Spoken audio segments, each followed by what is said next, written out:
বিচার বিচার বিচার চাই।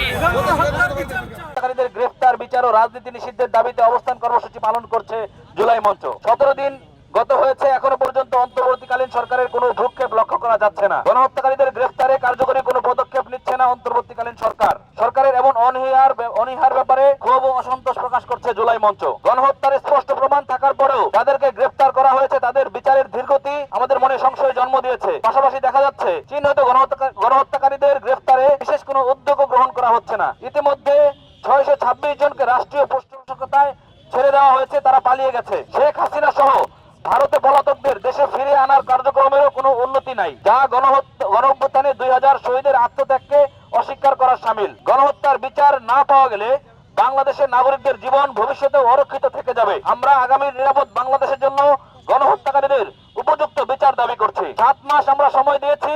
আমরা আশা করেছিলাম এই 7 মাসে আমরা আমাদের শহীদের আত্মাকে শান্ত করতে পারবো, গণহত্যাকারীদের বিচার করতে পারবো, কিন্তু এতদিন পার হওয়ার পরেও সেটা সম্ভব হয়নি। আমরা শহীদের প্রতি দায়বদ্ধ। গণহত্যার বিচার আগে হতে হবে, তারপর সংস্কার বা নির্বাচন, যা ইচ্ছা করুন। বাংলাদেশে গণহত্যা হবে আর বিচার হবে না, এটা আসলে মেনে নেওয়া যায় না। আমরা আমাদের নাগরিক দায়িত্ববোধ ও নিরাপদ বাংলাদেশ গড়ার লক্ষ্যে শাহবাগে অবস্থান করছি।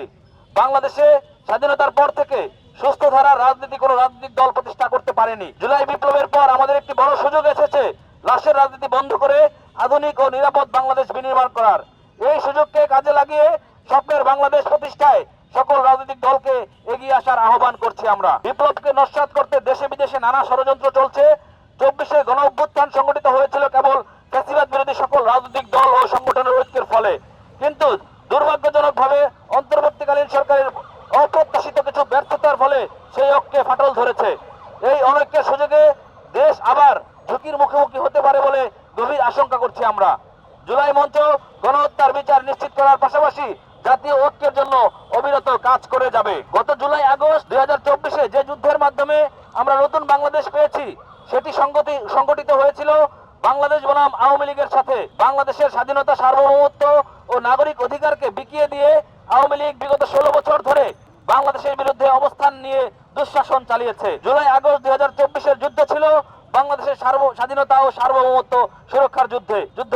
এই যুদ্ধে বাংলাদেশ বিজয়ী হয়েছে। বিজয়ীদের সমস্যার সিদ্ধান্ত নিতে হবে যে বাংলাদেশ বিরোধী এই গণহত্যাকারী চক্রের শাস্তি কিভাবে নিশ্চিত করবে এবং তারা বাংলাদেশে রাজনীতি করতে পারবে কিনা সে সিদ্ধান্ত নিতে হবে। জুলাই মঞ্চ তার নাগরিক দায়িত্ব থেকে গণহত্যাকারীদের বিচারের দাবিতে অবস্থান নিয়েছে। বাংলাদেশের সকল নাগরিকদের আমরা গণহত্যার বিচার ও তাদের রাজনীতি নিষিদ্ধের দাবিতে নিজ নিজ জায়গা থেকে, নিজ নিজ অবস্থান থেকে আওয়াজ তোলার আহ্বান জানাচ্ছি।